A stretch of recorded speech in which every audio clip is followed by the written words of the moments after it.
safety instructions. The captain has turned on the seatbelt light. Please take your seat and fasten your seatbelts. Thank you. This is your captain speaking. We'll be flying at an altitude of 30,000 feet. Season 2, Episode 2, Tuesday Night Rotor Talk Live starts now. Welcome, everyone. Season 2, Episode 2, Tuesday Night Rotor Talk Live. How is everyone doing this evening? Pleased to report Valerie, the number one topic I've been asked is, how's Valerie doing? She's doing just fine. She's been back to work pretty much over what kind of garbage she had. Brian, Mitch, Rick Halber, Alan P., Bill Thomas, Cole Somerville, Brent, Dale, Trumpy Down Under, Drone Shots. Thank you guys for showing up. Steve Miller, welcome. Glad you guys for showing. Thanks for showing up tonight. Really appreciate that. Yeah, Val's doing much better. We're all very pleased about that. Of course, she probably won't be doing real well when she sees the bill from the emergency room. Neither will I. But hey, you know what? There's no price. You can't pay a price on that. We have a lot to go over tonight. William, welcome. Glad you're here tonight. Brad Blonde, Jedi Matrix, Phantom Addict, Billy Sims. Yes, Val is doing very good. We got a lot to talk about tonight. I know I just said that.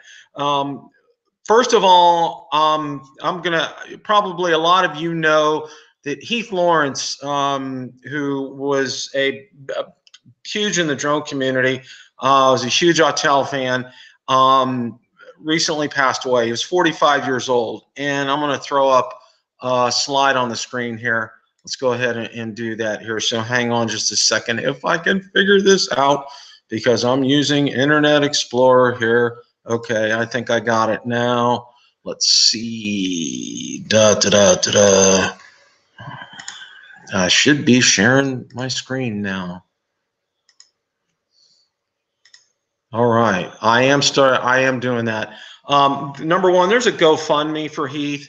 They're at $3,215 of a $3,000 goal. If you possibly can give to that, please do so. I think that would be a great way to honor his memory. Tomorrow night on Coast to Coast Drones with Bill Thomas and Ron Brown and I, we're going to be remembering Heath, and Bill's going to have special guests on. There'll be a link in the description so you guys can go ahead and check that out. It's just very tragic. We're all real stunned by this. I did not know Heath personally. Bill did, and Bill's going to be able to share very well tomorrow night. So we're, I hate to say looking forward to it, but it's going to be a good tribute. Bill's going to have some special guests tomorrow night besides Ron and I to remember him. Second thing I wanted to talk about was Jim Crinan. Many of you have seen a fundraiser from Lloyd Mendenhall. Lloyd, who is just everybody's friend, great guy, great member of the drone community. Love Lloyd. A little bit about Jim. Jim's going through cancer. He's fighting cancer right now.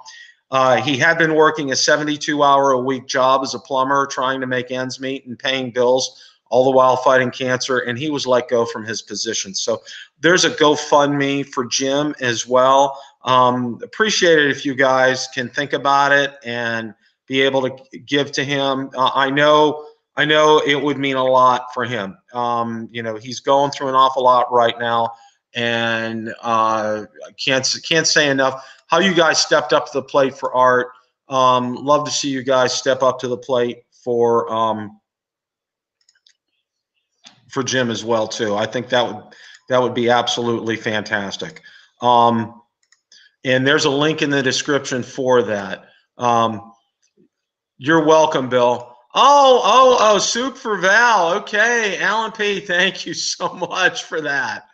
Soup instead of coffee. I will let her know that. I will pass that on to her. You're welcome, Bill. And Brent, how do you grow your channel? Send me an email. Send me an email. But and also let's rally around Jim as well. Jim's a great guy. He's won some things. He didn't ask to be in this situation. Let's be there for his family. Can't say enough. And also, while you're thinking about it too, remember Lloyd. His wife's in the hospital. She's doing pretty good, but how can you not love Lloyd? Everybody loves Lloyd. And make sure that you drop a note to him. Let you know you're thinking of him. And more importantly, see if you can throw a few dollars in the GoFundMe for Jim as well too. So, well, let's get some positive news going here. And I would say the first positive thing that I really wanted to talk about today is, and I'm going to put a link to the article, new federal rules would let drones fly at night and over crowds. This is just absolutely, positively incredible news. This came out today, and I was ecstatic at hearing this. I was absolutely, positively ecstatic.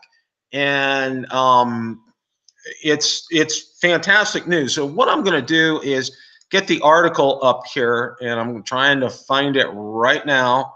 I thought I had it up, but I don't. I thought I was going to have it up here. Anyway,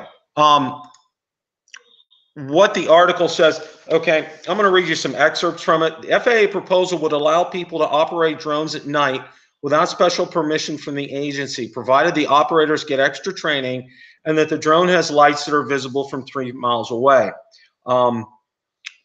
Specifically, and as far as flying over crowds, specifically, manufacturers would need to demonstrate that in the event of a malfunction, the drone won't fall with more than an FAA-defined maximum of kinetic energy, either 11 or 25 foot-pounds, depending upon the situation.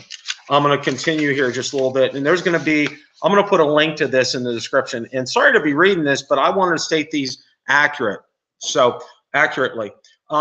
One way to comply with this requirement would be to make a drone out of light enough materials that it doesn't reach a very high speed and free fall. But drone manufacturers have the option of developing other mechanisms to prevent bystander injuries and submit these to the FAA for approval. Many of you saw, I did a video on drone parachute recovery systems, the 3 major ones that are out there. Check it out. I just remembered that. I'm going to put a link in, or I'll put a card up above so you guys can definitely check that out. But I checked the 3 major ones that are doing this right now. Now, I know my good friends at Florida Drone Supply, they've done a couple of tests, and they actually had a live instance where a matrice failed, the parachute deployed, and there was virtually no damage to the matrice whatsoever. So, yeah, that's the. Now, it says the new rules also come with one other big caveat. The FAA says it won't finalize them until it has completed work on a drone identification system. Law enforcement agencies worry that drones could be used for terrorism or other nefarious purposes, so they're pressed for a mechanism to automatically identify the owner and purpose of drones in a particular area. Ordinarily, it takes 12 to 18 months for an initial rule to become a final rule, but the FAA's promise to develop a drone identification system first could delay these rules for months to come. This means rules may not be finalized until 2021 or later. Okay, well, there's the article. Thank you, Cole. Appreciate that. To me, this is fantastic. But, you know, we all know the joys of our federal government. The UK Drone Show had them for DJI drones, even the Met. Wow, that's interesting, Drone Shots. Thank you for sharing that. You know, this is fantastic. This is great news. You know, it's taking a step in the right direction. And many of you have probably seen, and I know Steve, Captain Drone, he put out a video. Canada's having some new drone laws in effect, I believe, the middle of the year. And I think there'll be those laws. I think Canada did a good thing, and I think the United States needs to follow in suit. Now, they're a little closer in terms of being around the airport, and they've also instituted fines, which I think is fantastic because that will stop. Mike, I'm glad you're here tonight. That'll stop these idiots from doing stupid things. I hope. Yeah, poor Canada. Yeah, Cole. Yeah. Chat is froze. I don't know. I don't know what's going on, Brian. But anyway, so that's where we're at. It's exciting, but yet bureaucracy is going to drag this out, and I hope it's sooner rather than later. One of the things I think for me would be that I would like to see is an improvement on the whole licensing and getting your Part 107 type of a thing, okay? Because right now it's every 2 years, and I just started studying for my recertification, and I got to take that during the month of February, so I'm going to be in my spare time studying for that. But every 2 years, and it's $150. And if you talk to, and I believe this is the case with normal private pilots, they don't have to, you don't have to pay $150 every time you get your license renewed with them. Yeah, you got to take check rides and so forth and all this, and I don't know all that's involved with renewing your private pilot's license, but I heard there's no cost. So, you know, a lot of people said this is a money grab for the FAA. You know, I'm sure it would be not. I would like to see them change this, and I'd like to see them change it to maybe instead of every 2 years, make it every 5 years. If you know you still want to collect money, that's fine. But I think every 2 years, you know, that's a long time. That's not a long time. I mean, it just seemed like yesterday I passed it, and in fact, yesterday, you know, I found my original papers on that. So, you know, I think they could change that. So, anyway, Joe, glad you showed up tonight. Thank you, Mel. Glad you're here tonight. Lloyd, I'm glad you're here tonight. Oh, good to hear, Lloyd. Thank you for letting us know that. That's excellent news. Lloyd, I hope you know I did talk about Jim, and I'm going to post a link in the description for Jim's GoFundMe. So definitely everybody needs to check that out. Okay, that's for the FAA proposed regulations, which I think is these are great. These are absolutely a positive impact upon it. So now, one of the other things that I wanted to talk about today, and you guys probably saw this on Drone DJ, is I know the gentleman. I'm an admin on his group. Flew a DJI Mavic 2 Pro for 22 miles, and it was near Miami today, and obviously by car. And wow. Wow. DDA Ohio, welcome. Glad to see you're here tonight. You know, he received a lot of comments, and a lot of them were not very good. John, thank you. Appreciate that. You know, there's a lot to be said for range flying. You know, a lot of people are, you know, wanting to push the outer edge of the envelope with that. And, you know, I've gotten my head chewed off when I've tried to enforce rules on one of my groups. And I told them, I said, look, I'm only enforcing what the FAA says, okay? You can't fly beyond visual line of sight unless you have a waiver from the FAA. And those kind of waivers are very hard to get. And you're not doing yourself any favors as far as that's concerned. So, you know, I'm going to put a link to the Drone DJ article in the description so you guys can check that out. And he has a video out there on that too. So, you know, I'm going to let you guys, you know, I'd be interested to hear in the comments what you guys think of flying 22 miles on a DJI Mavic 2 Pro.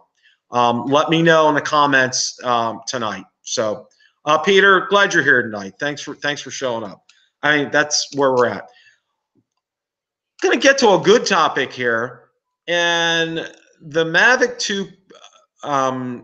2 Enterprise Dual. All right, I've been having a lot of fun with it, and I mean fun with a capital F. It's been fun and fantastic. I have had such a ball. I have 2 more videos in the can. I'm going to be filming about 3 or 4 more before I have to send that back to Florida Drone Supply. And again, I want to kudos to Janelle McVeigh and Michael McVeigh and all the good folks at Florida Drone Supply for letting me test this out.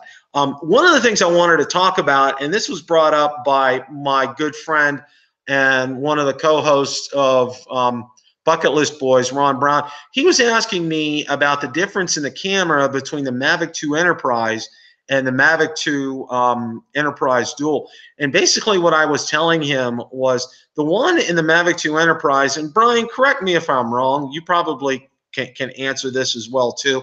The Mavic 2 Enterprise is akin to the camera on the Zoom. And the Mavic 2 Enterprise Dual, it does not have the capabilities of the Zoom. And I'm going to post in the description a link to all the exact specs from DJI, so you guys can check that out. But I wanted to talk about that a little bit, because a lot of people are thinking, you know, you're getting the camera that's on the Mavic 2 Enterprise. No, you're not, because remember, you know, you're having both, you know, the FLIR, you know, it's all under one little case in there. It's a little bigger, I would say, than the Mavic 2 Pro, but not by much in terms of like the width. But yeah, the Dual is close to the Mavic Pro. Lon, you're right. You're very right. Thank you. That's a good analogy. The quality on it is great. You know, from what I've seen, as far as like on the video, not, you know, you can't do decine-alike, you can't do, you know, there's not a lot of messing around with ISO on it, on the Dual. You're very limited with options, and you know, it's one of the things that I wanted to try to get across to everybody tonight. You know, it is not the camera that's on the Mavic 2 Enterprise. Okay, it is a different camera. Oh, thank you, Rick.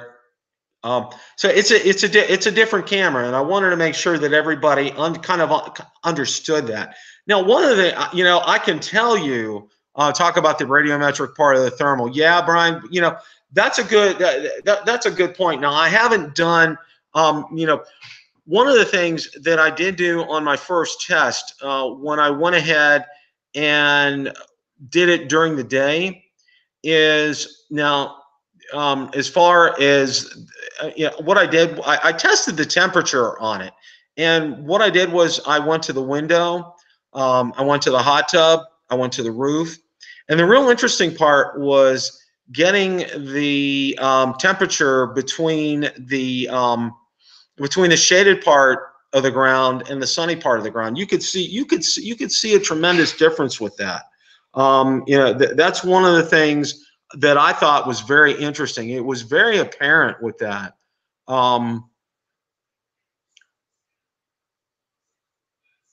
Okay, Brad, I'm not sure if drone montage.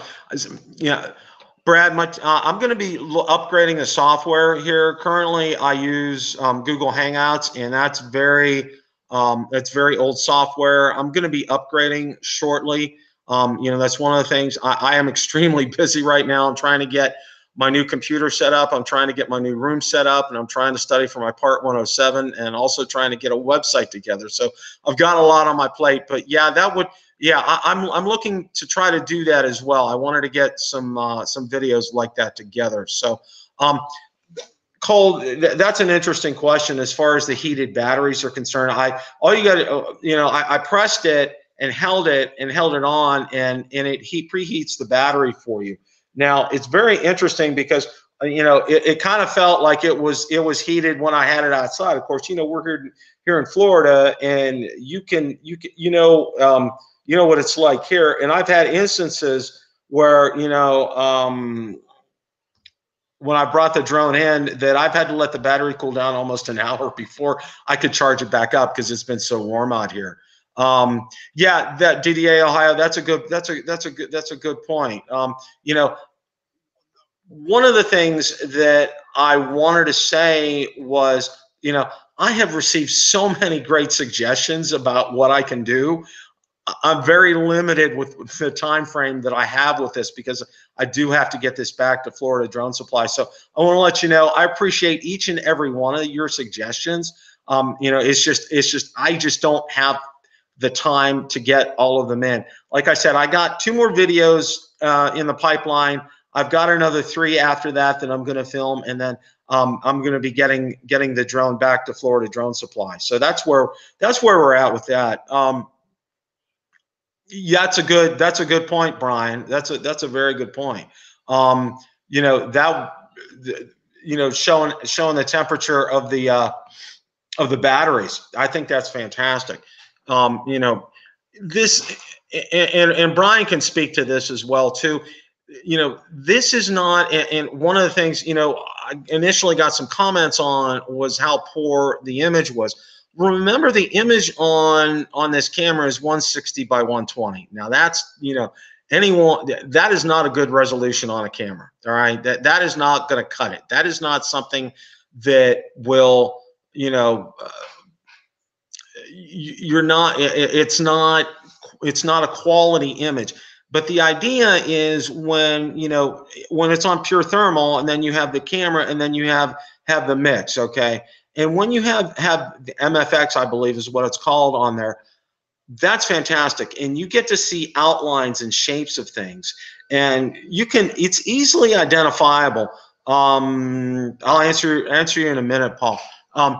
It's easily identifiable when, for example, when you saw Valerie and I mean, even without just the thermal camera, you could tell it was us.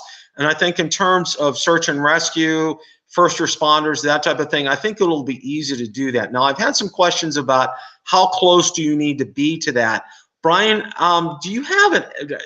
That's a good question. I was wondering maybe if you could help me answer that. How close do you need to be able to pick up like the heat signature of a person?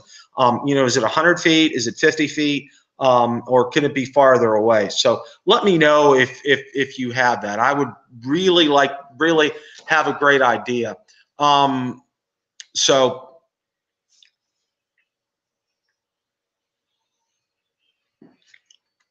75.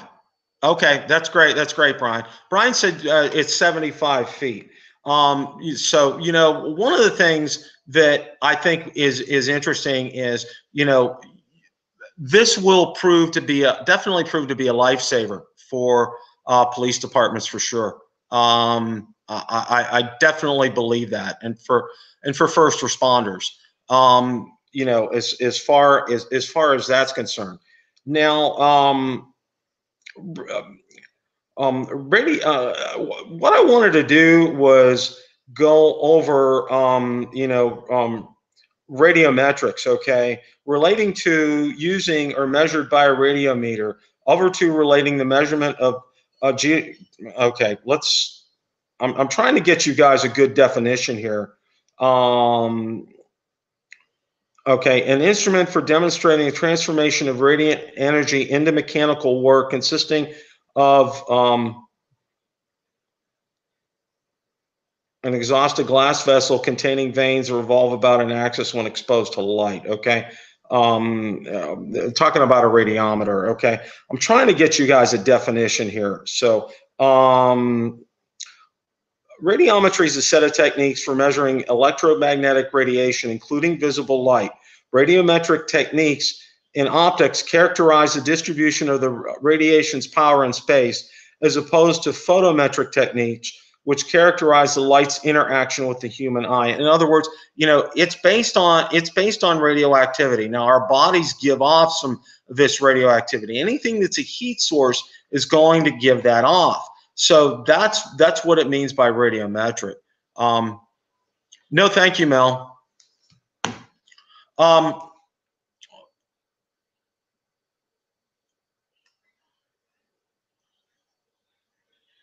So Paul, you know, as far as a smart controller is concerned, no, they don't have it in stock yet. They are going to let me know when they do have that in stock. So that's one of the things that I'm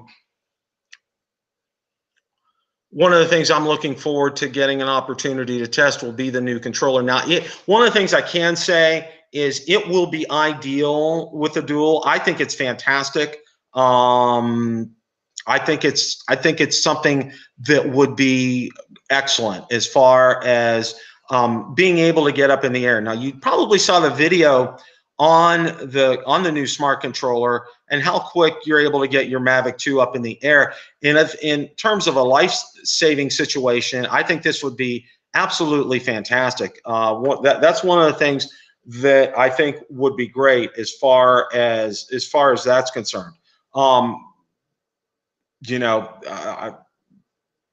now one of the other things that I wanted to talk about tonight was, you know, was the controller itself, and had an awful lot of reaction in terms of the price, as far as the price is concerned. And also, I know Bill Thomas was also concerned, you know, had mentioned to DJI about, and he's right, that the coupons won't work for the controller. I thought that was that was very that was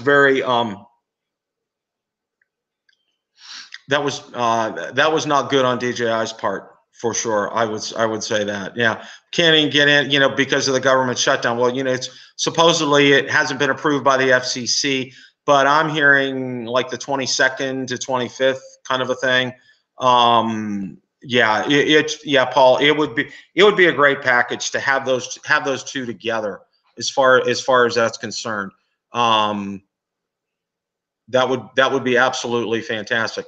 Now, you know, I'm going to take a check with Janelle and see when they get the controller in, and I'll be able to get that out and be able to use that and be able to test that as well. So you guys stay tuned to us here at Bill the Drone Reviewer. I'll be happy to get that out tonight. So yeah, offer a combo pack. That's fantastic. So well, that's about it for tonight. I want to thank everybody for their time. I want to remind everybody that tomorrow night we're going to go ahead and